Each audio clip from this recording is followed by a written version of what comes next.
Democratic president প্রার্থী কামালা হ্যারিসকে নিয়ে উদ্ভট মন্তব্যের জন্য রিপাবলিকান ভাইস প্রেসিডেন্ট প্রার্থী জেডি ভ্যান্সের সমালোচনা করেছেন ট্রান্সপোর্টেশন সেক্রেটারি পিট বুটিজাজ। রবিবার এমএসএনবিসিকে তিনি বলেছেন, হ্যারিসকে নির্বাচিত করতে সব ডেমোক্রেটই তাদের সর্বোচ্চ চেষ্টা করবেন। এদিকে সব বাধা বিপত্তি এড়িয়ে কামালা হ্যারিসকে বিজয়ী করার প্রত্যয় জানিয়েছেন Democratic senator Laphonza Butler. Democratic president প্রার্থীকে নিঃসন্তান উল্লেখ করে ভ্যান্সের করা মন্তব্যকে কুরুচিপূর্ণ আখ্যায়িত করেছেন তিনি। দেশ ও মানুষের জন্য কামালা হ্যারিসের চিন্তার প্রশংসা করেন transportation secretary peat বুটিজাজ।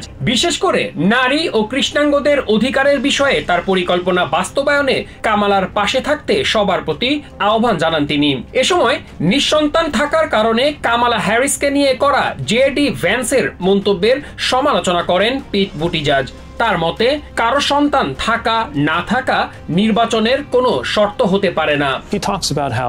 Anybody who doesn't have kids. Kamala হ্যারিসকে নিয়ে ডোনাল্ড ট্রাম্পের রানিং মেট ভ্যান্সের করা মন্তব্যকে কুরুচিপূর্ণ ও অনর্থক হিসাবে আখ্যায়িত করেছেন ক্যালিফোর্নিয়ার ডেমোক্রেটিক সেনেটর লাফাঞ্জা বাটলার।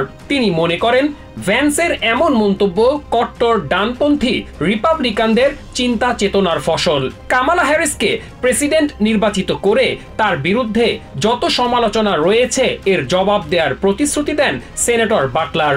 যে কোনো মূল্যে ভাইস প্রেসিডেন্টের বিরুদ্ধে যত বাধা আছে, তার যত সমালোচনা আছে, সবকিছুকে পরাজিত করে তাকে নির্বাচিত করার প্রতিশ্রুতি দেন ক্যালিফোর্নিয়ার senator. I think JD Vance has got to speak for to his comments himself. এদিকে প্রগতিশীল দাতব্য সংস্থা নেক্সট জেন আমেরিকার প্রেসিডেন্ট ক্রিস্টিনা জিনজুন রামিরেজের অভিমত, তরুণ ভোটারদের কাছে কামালা হ্যারিসের জনপ্রিয়তা রিপাবলিকানদের বিচলিত করছে। কামালা হ্যারিস তরুণদের সঙ্গে যেভাবে কথা বলেন, যোগাযোগ গড়ে তুলেছেন, তা তার ভোটে গুরুত্বপূর্ণ প্রভাব ফেলবে বলে মনে করেন রামিরেজ।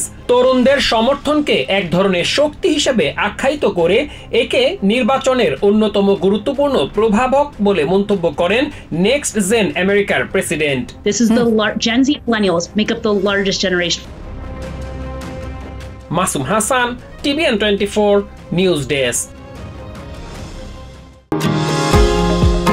নিউ ইয়র্ক থেকে সম্প্রচারিত TVN 24 টেলিভিশন বিশ্বজুড়ে বাঙালির কণ্ঠস্বর।